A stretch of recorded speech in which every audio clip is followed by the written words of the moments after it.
সংবিধানের রাষ্ট্রের ঘোষক নিয়ে বাংলাদেশের রাজনৈতিক অঙ্গনে নতুন করে আলোচনার জন্ম দিয়েছে। এই বিতর্কিত ও সংবেদনশীল ইস্যুতে অবশেষে মুখ খুলেছেন স্বরাষ্ট্রমন্ত্রী সালাউদ্দিন আহমেদ।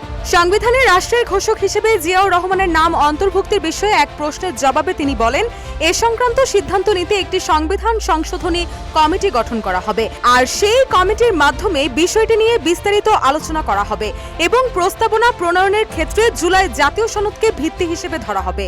সেই সঙ্গে জনপ্রত্যাশা এবং জুলাই গণঅভ্যুত্থানের শহীদদের আকাঙ্ক্ষাকেও অগ্রাধিকার দেওয়া হবে। 200-র বেশি সার্ভিস ও ফিচারে লেনদেনের সব বিকাশ অ্যাপে সম্ভব। স্বরাষ্ট্রমন্ত্রী আরও বলেন, দেশের বর্তমান প্রেক্ষাপটে জনগণের প্রত্যাশা ও রাজনৈতিক দলগুলোর মধ্যে হওয়া সমঝোতাকে গুরুত্ব দিয়েই সংবিধান সংশোধনের উদ্যোগ নেওয়া হবে। একই সঙ্গে জুলাই জাতীয় সনদে যেসব বিষয়ে রাজনৈতিক ঐকমত্য হয়েছে সেগুলো সংশোধনী প্রক্রিয়ায় প্রাধান্য পাবে। রুশা সুর, নিউজ ডেস্ক, ইত্তেফাক।